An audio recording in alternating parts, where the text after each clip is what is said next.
Alhamdulillahilladzi arsala rasulahu bil huda wa dinil haq lidhirahu 'ala dini kullihi wa kafa billahi syahida. Asyhadu an la ilaha illallah wahdahu la syarikalah wa asyhadu anna Muhammadan abduhu wa rasuluh alladzi la nabiyya ba'dah. Wa usalli wa usallimu ala sayyidil awwalin wal akhirin nabiyina Muhammadin wa ala alihi wa sahbihi wa man ihtada bihadihi wa istanna bi sunnatihi ila yaumil amma ba'du. Alhamdulillah sekalian, di pagi hari ini kita kembali dipertemukan oleh Allah Subhanahu wa taala dalam kajian kitab rutin sama Mais Institute. Insyaallah di kesempatan kali ini kita melanjutkan kajian kitab Fathul Bari Syarah Sahih Bukhari di kitab ilmu. Sekarang masuk ke bab yang baru ya, bab yang kelima. Tapi hadisnya masih sama ya dengan yang sebelumnya. Dan ini merupakan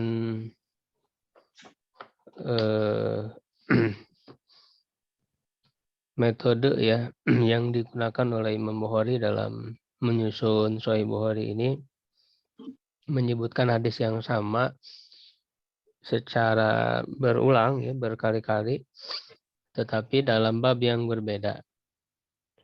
Ya, dalam pelajaran faidah yang berbeda ya, yang diambil dari hadis yang sama tersebut.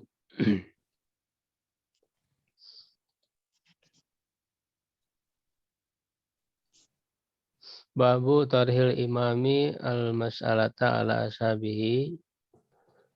Bab melemparkan torohu ya atau melontarkan imam ya, seorang imam, maksudnya imam karena ini bab ilmu ya, maksudnya imam dalam ilmu ya, ulama ya, seorang ulama, seorang imam dalam ilmu.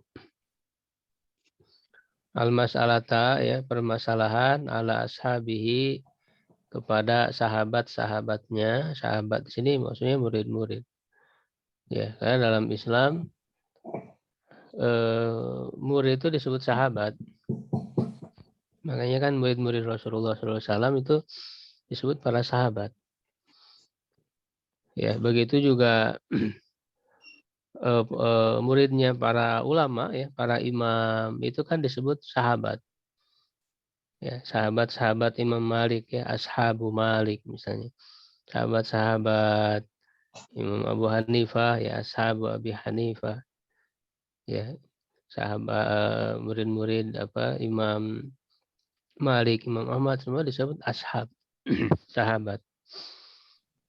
Artinya di sini menunjukkan adanya kedekatan antara guru dan murid. Sehingga pewarisan ilmu, pewarisan nilai ya, para guru kepada murid itu menjadi lebih maksimal.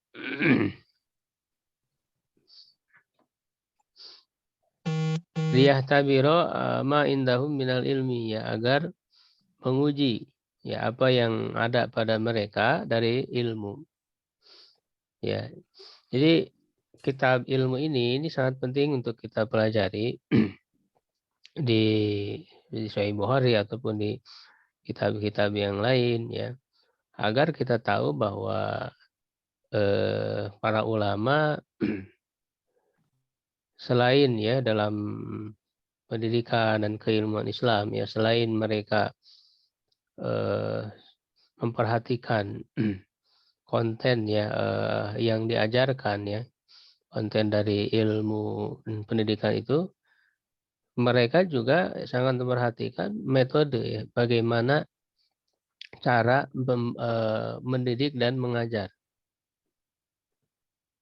Ya, karena kalau kita pikirkan, kalau kita renungkan ya, hasil ya dari pendidikan di dalam Islam, dalam sejarah Islam yang sangat luar biasa, melahirkan para ulama yang sangat hebat Ya, di dalam sejarah dalam apa sejarah Islam yang panjang itu berabad-abad itu kan tidak mungkin dilahirkan tanpa metode yang bagus,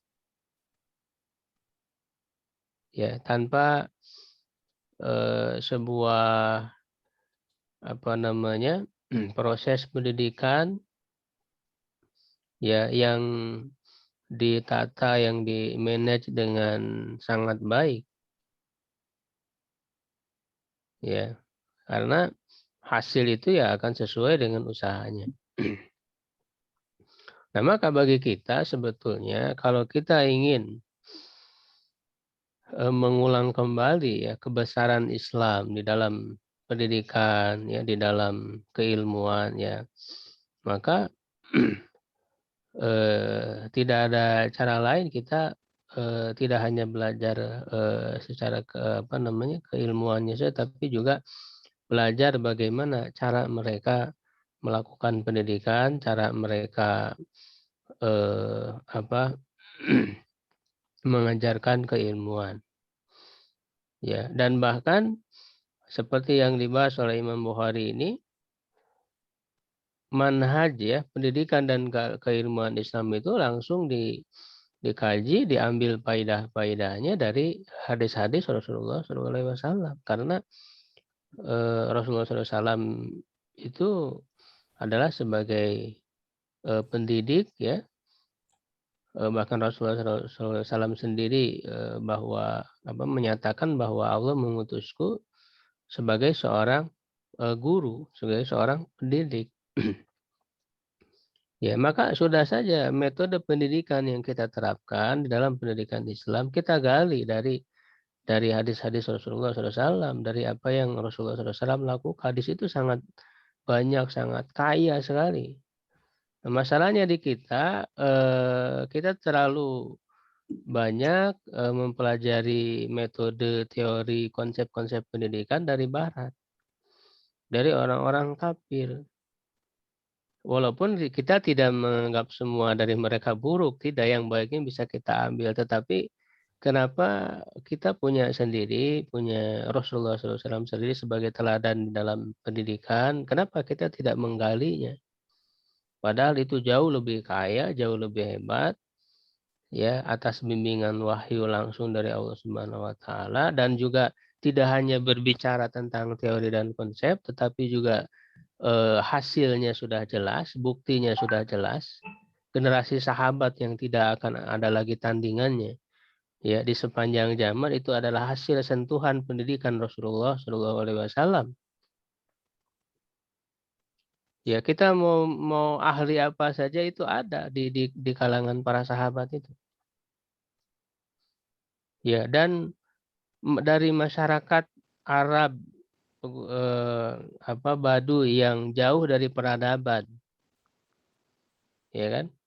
Yang bahkan mereka itu asalnya adalah orang-orang yang oleh Al-Quran sendiri disebut sebagai asyaddu kufra wa nifaqan, itu sangat kufur, sangat munafik, sangat keras ya perangainya ya, dan bisa kita lihat dalam hadis-hadis bagaimana awal mula ya ada orang-orang Arab gunung itu ya, orang-orang Arab padang pasir itu ya kepada Rasulullah SAW ada mereka, tetapi dengan sentuhan pendidikan Rasulullah SAW ya mereka berubah menjadi orang-orang yang sangat menjunjung tinggi adab, membawa risalah dan panji Islam ke berbagai pelosok bumi dan menjadi para pemimpin di bumi ini, ya kan? Nah, inilah kita harus banyak mempelajari bagaimana konsep ya manhaj pendidikan di dalam Islam agar kita menerapkannya, mengikuti apa yang telah diterapkan oleh Rasulullah, oleh para sahabat, tabi'in dan seterusnya. Ya, karena itulah ya teladan Rasulullah SAW, antaranya juga di dalam pendidikan beliau kepada para sahabat. Ya. Nah, masalahnya di kita ya kita terlalu banyak mempelajari konsep, teori ya dari orang-orang barat, sedangkan punya kita sendiri, petunjuk, pedoman kita sendiri, kita tidak mempelajarinya. Ya kan, walaupun banyak ya kuliahan apa namanya pendidikan Islam gitu ya, menamakan diri pendidikan Islam tapi tidak menggali bagaimana secara sungguh-sungguh ya, kalaupun ada hanya sekilas saja begitu, tapi yang utamanya kan banyaknya teori konsep dari barat ya, teori ini teori itu dan sebagainya, tetapi apa hadis-hadis Rasulullah SAW tidak begitu serius untuk digali. Nah, di antaranya Kitabul Ilmi ini sangat penting. Di sana banyak juga konsep-konsep pendidikan dan keilmuan di dalam Islam.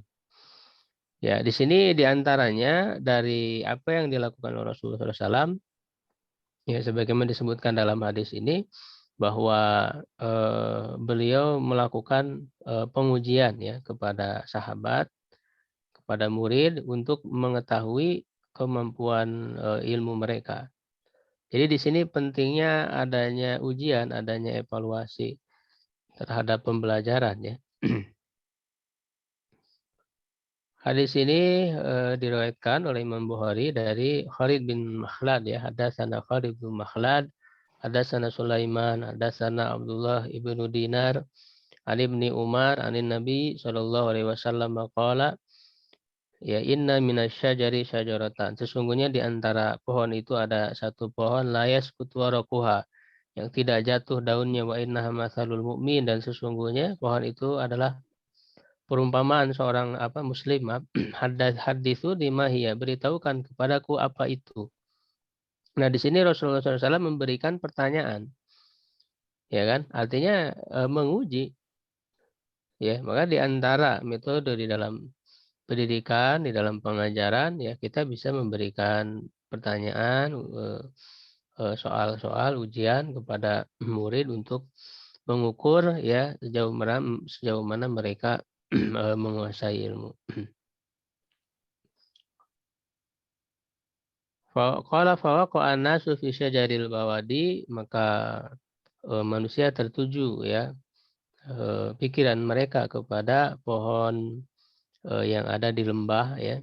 Qala Abdullah maksudnya Abdullah bin Umar ya, berkata fawaqa'a fi nafsi, terbersit di dalam diriku annahan nakhlah, bahwa dia itu adalah pohon kurma.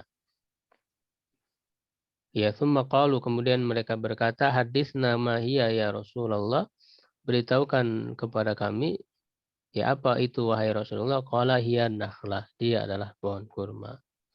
Ini sudah berlalu hadis ini sama dengan sebelumnya ya. Tetapi titik pengambilan faidah petunjuk dari hadis ini adalah tentang masalah Rasul mengujinya ya. Kalau yang sebelumnya kan tentang tentang sigot ya, cara periwayatan hadis ya, ada dengan redaksi hadasana, baronan, bana, ya kan, juga dibahas dari keutamaan pohon kurma itu sendiri ya, yang merupakan perumpamaan bagi seorang muslim. Jadi memang inilah ya kekayaannya ilmu Islam, kekayaan Al-Quran, ayat Quran, hadis ya. Jadi dalam satu hadis itu bisa diambil banyak sekali faidah-faidahnya. Qauluhu ya, sabdanya, perkataan Imam Bukhari dalam judul Babu Tarhil Imamil Mas'alata ya. Aurada fi hadis Ibnu Umar al-madhkur. Ada yang baca?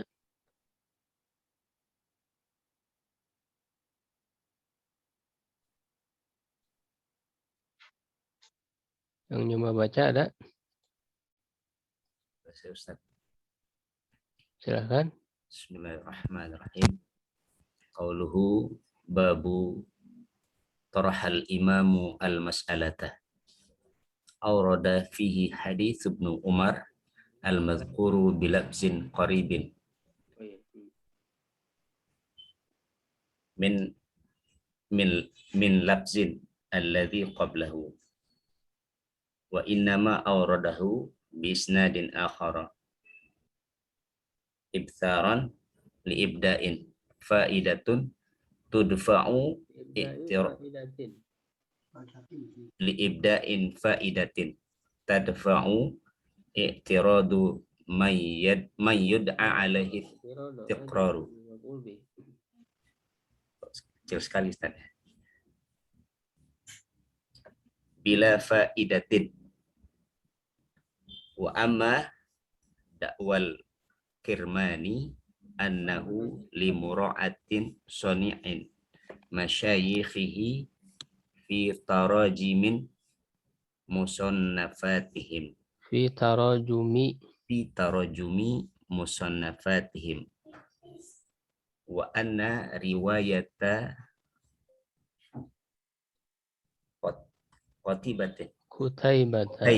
Qutaibata ya wa anna riwayata Qutaibata huna kanat fi bayani ma'nal hadithi wal makna tahdithi wal ikhbari wa riwayatu Khalidin kanat fi bayani tarihil fi bayani tarihil imami al-mas'alata fadhakara al-hadithu nah maqul fi kulli mawdi'in an syaikhihi alladhi rawa lahul haditha lidzalikal amri fa innaha ghairu maqbulatin walam najid an ahadin mimman arafa halal Bukhari wasa'ata ilmihi wa jawdata tasarrufihi wa jawdati tusarrifihi haka annahu kana yuqallidu fihi at-tarajum walau kana kadzalika lam yakun lahu maziyatan ala maziyatun lam yakun lahu maziyatun ala ghairihi. Ya sudah. Makasih, jazakallah. Ya, jadi perkataan Imam Bukhari bab tarhil masalah al-imam al-masalah, Imam Bukhari mengemukakan ya di dalam bab ini hadis Ibnu Umar yang telah disebutkan sebelumnya ya dengan lafaz yang dekat yang mirip dari lafaz hadis yang sebelumnya. Ya wa inna ma awradahu bi isnadin akhar, ya hanyalah Imam Bukhari mengemukakan dengan sanad yang lain. Ya. Dengan sanad yang berbeda ini juga merupakan kebiasaan Imam Bukhari ya. Meskipun matan hadisnya sama, redaksi hadisnya sama, terkadang dengan sanad yang berbeda.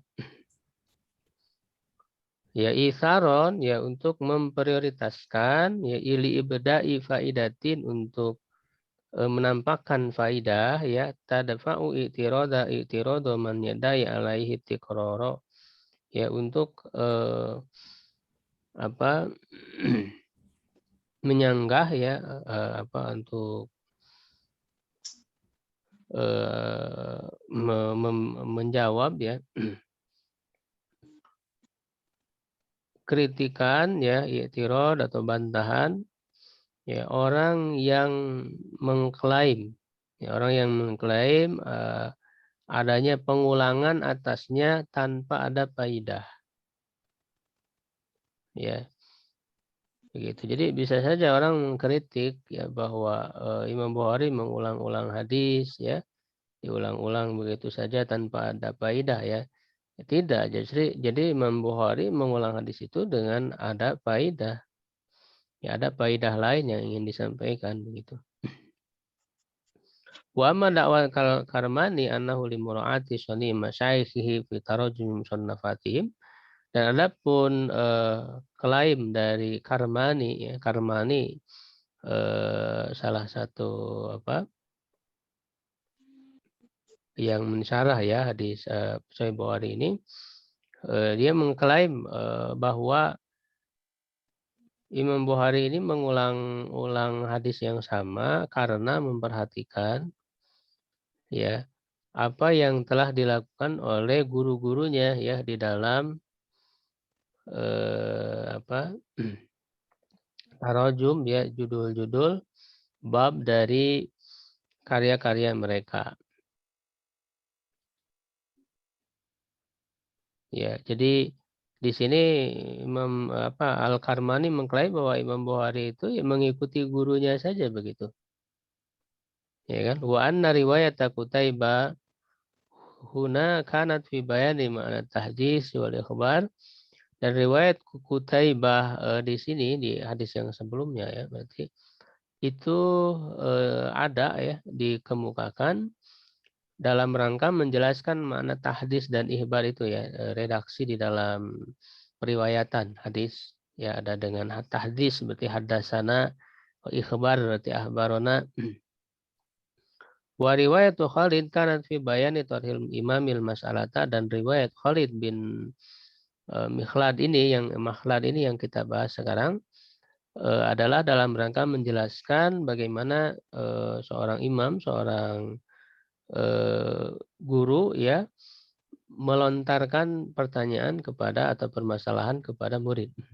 Fadzakarul haditsa fi kulli mawdi'in an syaikhil ladzi rawalahul haditsa lidzalikal amri.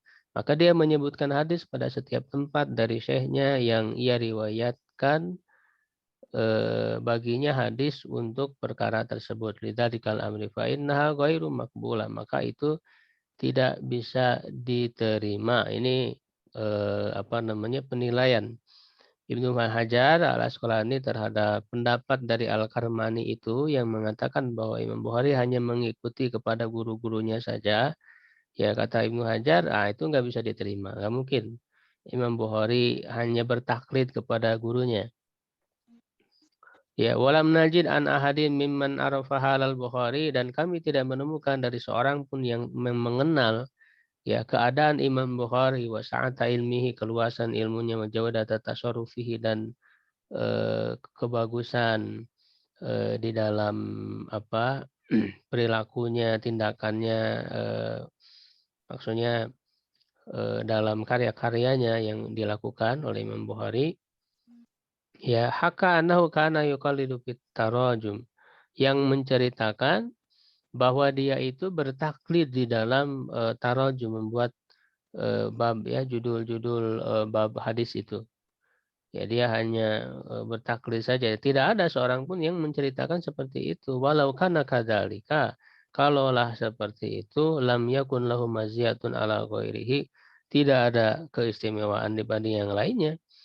Ya, jadi kalau hanya sebatas bertaklid kepada gurunya, apa kelebihannya gitu kan? Sedangkan Imam Bukhari itu diakui keistimewaannya itu. Justru di situ yang menjadi keistimewaan Imam Bukhari diantaranya adalah dalam membuat judul-judulnya itu kan. Ya, bahkan di dalam judul-judul itulah mencerminkan tentang keluasan penelaan Imam Bukhari kepada hadis-hadis, ya istinbat terhadap hukum-hukum, ya kan. Akan nampak di situ bagaimana fikihnya Imam Bukhari di dalam judul-judul yang beliau buat itu. Artinya di sini beliau tidak bertaklid kepada guru-gurunya. Waqad tawarada al-naqlu an katsiri minal a'immati anna min jumlati mamtaza bihi kitabul Bukhari. Ya, dan telah diterima secara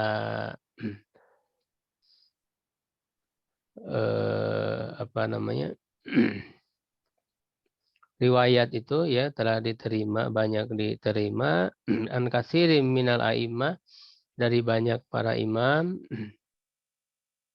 Ya, ana min jumlati mamtaza bihi kitabul, bahwa di antara ya yang menjadi keistimewaan kitab Imam Bukhari itu adalah diqqatun nazarihi, ya gitu, mendalamnya pengamatan beliau ya penelaahan beliau fi tasarrufihi, ya di dalam apa yang beliau lakukan ya di dalam karyanya, fi tarajumi abwabihi, di dalam judul-judul babnya. Tarajum di sini judul ya, judul-judul babnya itu. Ya.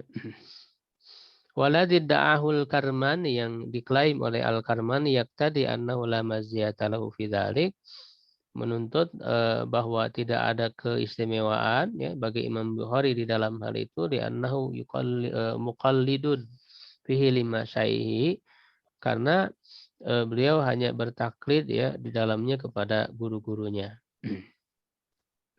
Wa waru adzalika, dan di belakang itu ya apa namanya, di balik itu semua gitu ya, annakulam min Kutaibah wa Khalid ibni Makhlad, bahwa masing-masing ya dari Kutaibah dan Khalid bin Makhlad, lam yadkur li ahadin minhuma, tidak menyebutkan bagi salah satu dari keduanya, miman sonnafa fi bayani halihima, dari orang yang menulis dalam menjelaskan ke kondisi keduanya, anna lahu tasnifan alal abwab, bahwa dia memiliki karya ya terhadap bab fadlan anit tadqiqi fit tarajumi.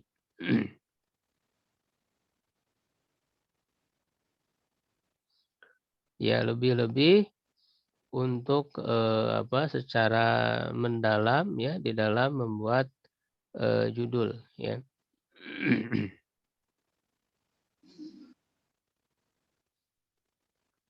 Ya, jadi maksudnya tidak ada ya ulama lain yang menyebutkan dari riwayat Khalid bin dari Kutaibah dan Khalid. Enggak, maksudnya ini kan gurunya ya, ini gurunya Bukhari ya. Bahwa dari gurunya sendiri Kutaibah Khalid bin Walid ya tidak menyebutkan ya lam yudkar ya lam yudkar li ahadim minhuma, tidak disebutkan dari keduanya, dari yang menulis ya dalam menjelaskan keduanya, maksudnya orang yang menjelaskan tentang biografi ya dari dua guru Imam Bukhari ini, Qutaibah Khalid bin Makhlad ini, ya yang bahwa dia memiliki karya terhadap bab-bab ya, jadi menulis bab-bab ya untuk hadis saja tidak ada yang menceritakannya. Ya, terlebih dia punya ketelitian ya, kedalaman pemahaman di dalam menyusun judul-judul itu, judul bab itu. Ya, artinya Imam Bukhari tidak bertaklid kepada gurunya ini. Karena gurunya sendiri ya tidak diceritakan mereka membuat bab-bab ya terhadap hadis-hadis itu, ya apalagi secara mendalam gitu, membuat bab secara mendalam seperti halnya Imam Bukhari. Ini untuk lebih memperjelas bahwa Imam Bukhari tidak bertaklid kepada gurunya, tetapi beliau ya memang adalah keistimewaan Imam Bukhari sendiri. Wa qad a'adal Karmani hadzal kalama fi syarhihi miraran, dan sungguh Al-Karmani telah mengulang perkataan ini di dalam syarahnya berkali-kali. Walam ajid lahu salafan fi dzalik, dan aku tidak menemukan ya ulama salaf ya yang lebih dulu daripada dia, ya ini kritik Imam Bukhari kepada Al-Karmani ini bidzalika, dalam hal itu, wallahul musta'an ya. Gitu, jadi Allah musta'an ya, tempat berlindung ya, artinya dimintai pertolongan. Artinya Ibnu Hajar menyayangkan gitu ya sikap Al-Karmani ini di dalam menilai Imam Bukhari ya dalam judul-judulnya ini. Warawihi an Abdullah ibn Dinar Sulaiman warawi dan rawinya dari Abdullah bin Dinar adalah Sulaiman huwa ibnu Bilal al-Madani al-Faqih. Ya, jadi dari Khalid bin Makhlad kan kemudian dari Sulaiman baru dari Abdullah ibnu Dinar.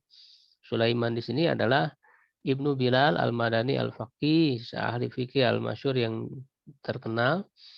Walam ajidhu min riwayatihi illa indal Bukhari, dan aku tidak menemukan dari riwayatnya kecuali dari Imam Bukhari, ya di sisi Imam Bukhari. Walam yaqul li ahadin mimman istakhraja alaihi, dan juga tidak ada bagi seorang pun ya di antara orang yang mengeluarkan hadis darinya. Ini istikhraj ini istilah ya dalam ilmu hadis.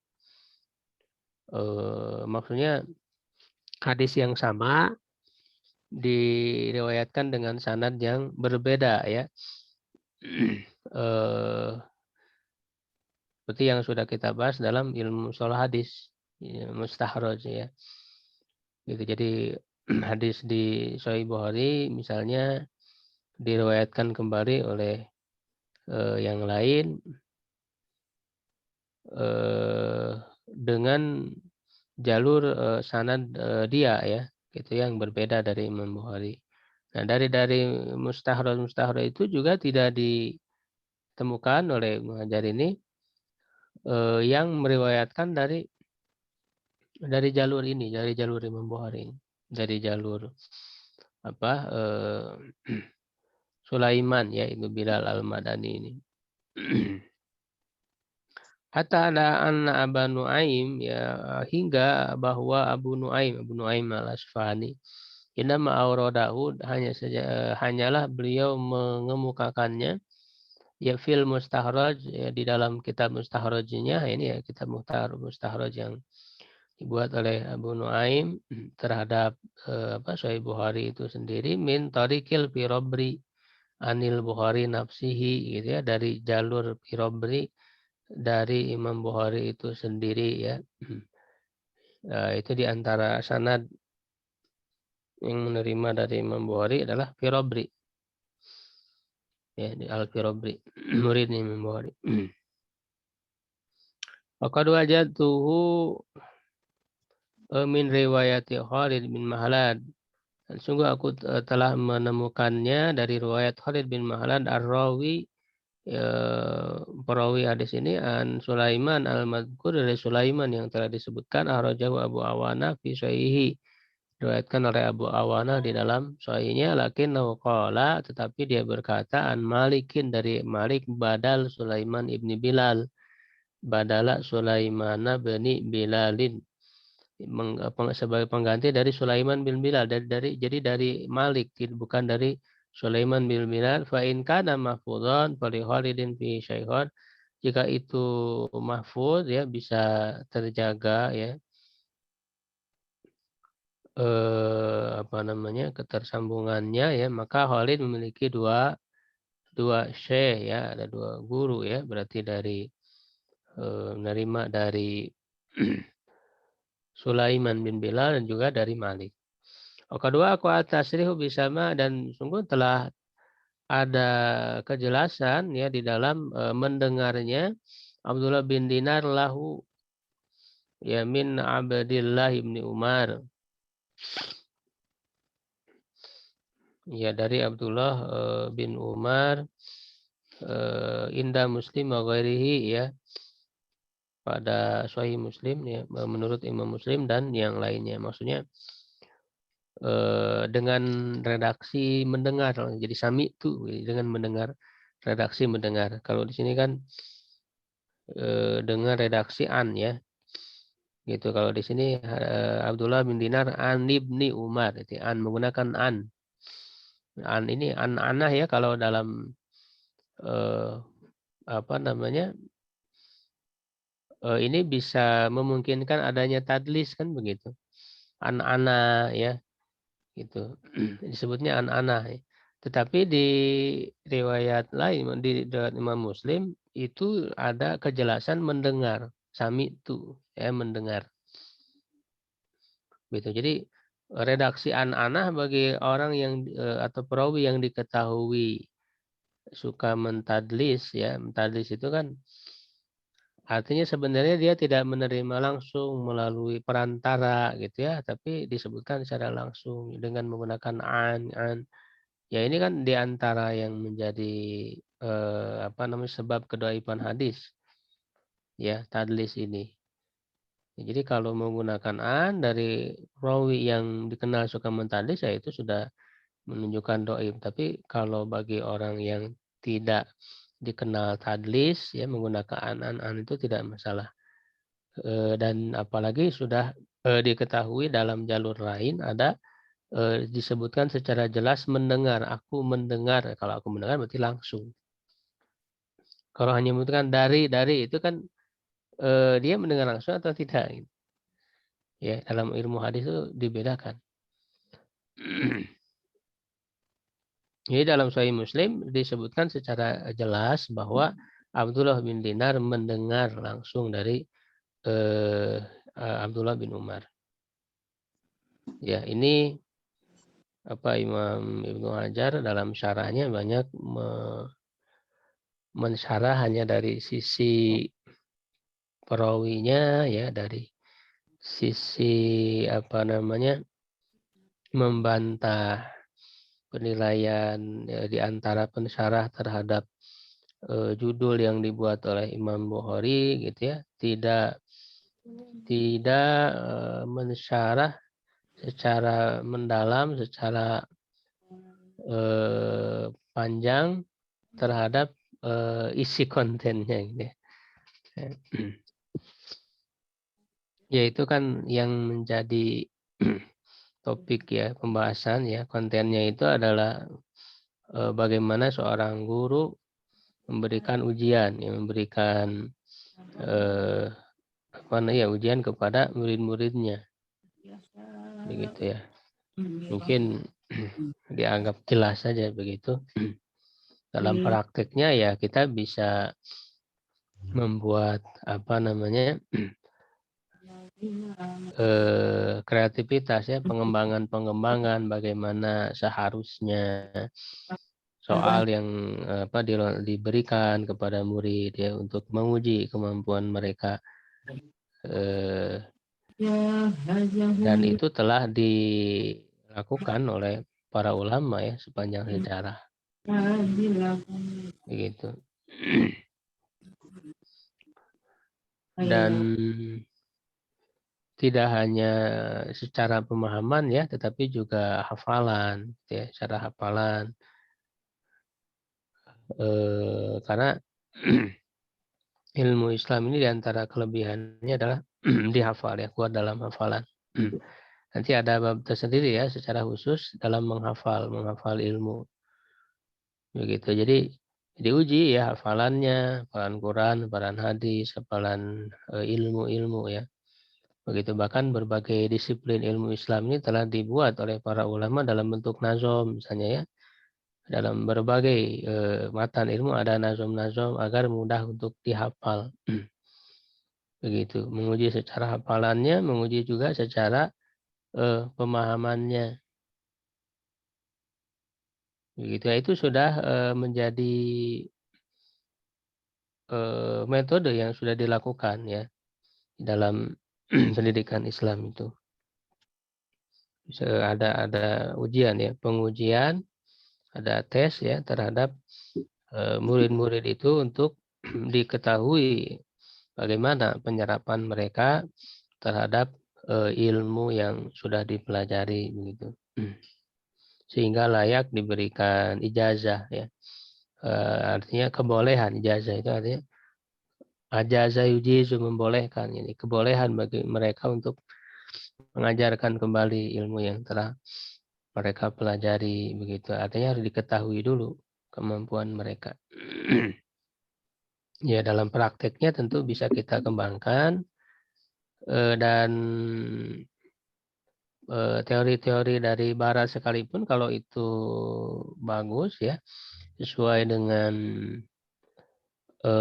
fitrah ya, kemanusiaan ya itu bisa digunakan gitu ya, mengklasifikasikan tentang membuat soal gitu ya, soal ada tingkatan-tingkatan dan sebagainya, itu silakan saja ya dalam teknisnya yang tidak dijelaskan secara detail oleh Rasulullah, yaitu kan bisa kita melakukan penelitian sendiri. Ya, nah di antara yang melakukan penelitian itu ya orang-orang kafir Barat ya, selama penelitian mereka tidak bertentangan dengan prinsip-prinsip dalam Islam ya bisa kita gunakan begitu. Jadi bukan berarti kita itu anti ilmu dari Barat, ilmu dari orang kafir, tidak. Ya, itu manhaj keilmuan Islam itu juga terbuka ya. Itu infitah itu diantaranya disebutkan oleh Syekh Ragib ya Al-Sirjani ya dalam kitab Madza Qaddamal Muslimun lil Alam. Jadi apa yang telah dipersembahkan oleh kaum muslimin untuk dunia. Itu bagus juga untuk dibaca ya, untuk mengenal sejarah peradaban Islam, termasuk tentang pendidikan Islam. Di situ sudah diterjemahkan ya, judul itu Sumbangan Peradaban Islam. Ya kayak karya Dr. Ragib As-Sirjani. Hafizahullah, itu diantaranya dijelaskan karakteristik keilmuan Islam itu terbuka, infitah.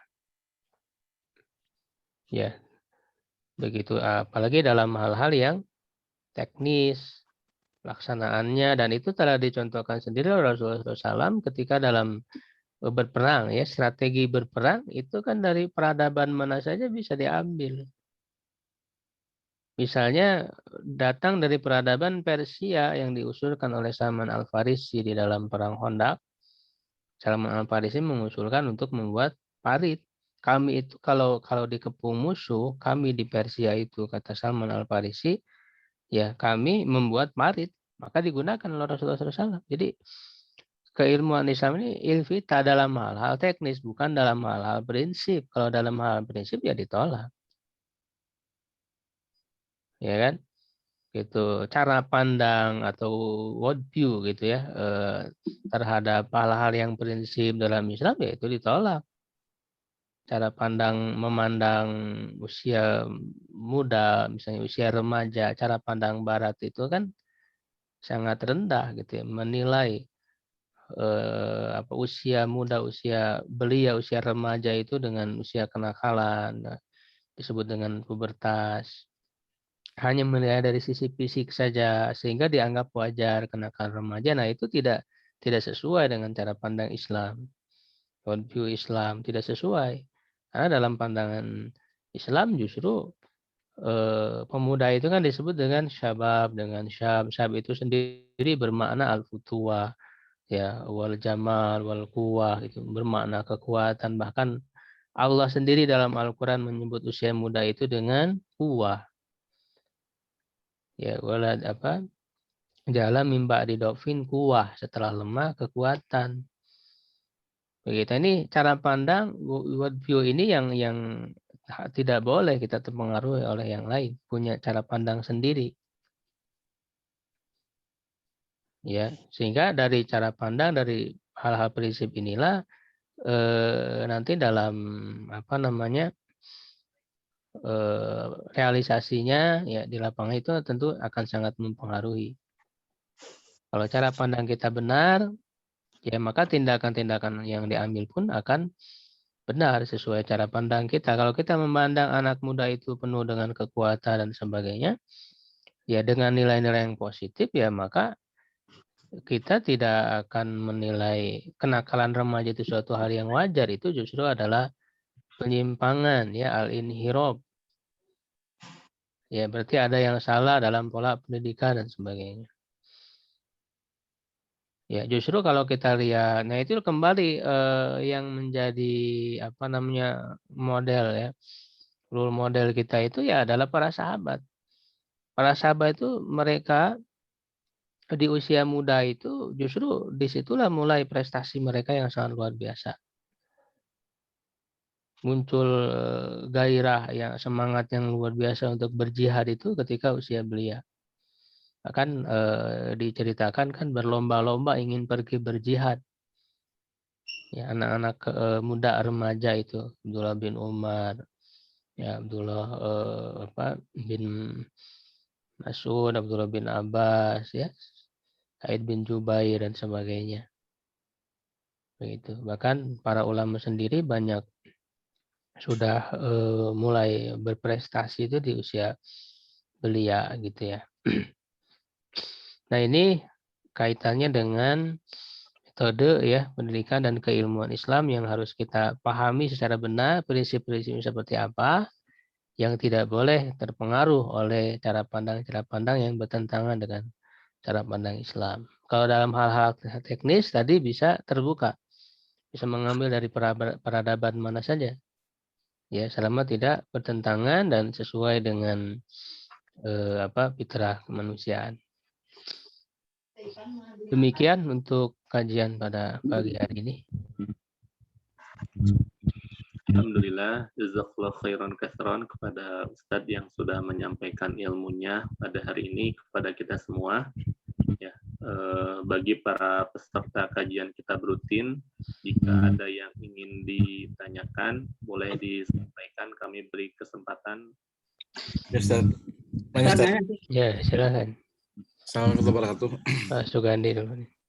Ya, kita kalau mengomentari orang belajar ilmu agama saja kan kita bilang sekuler, Ustaz, ya. Nggak belajar ilmu agama atau belajar ilmu umum saja. Umum sama sekuler.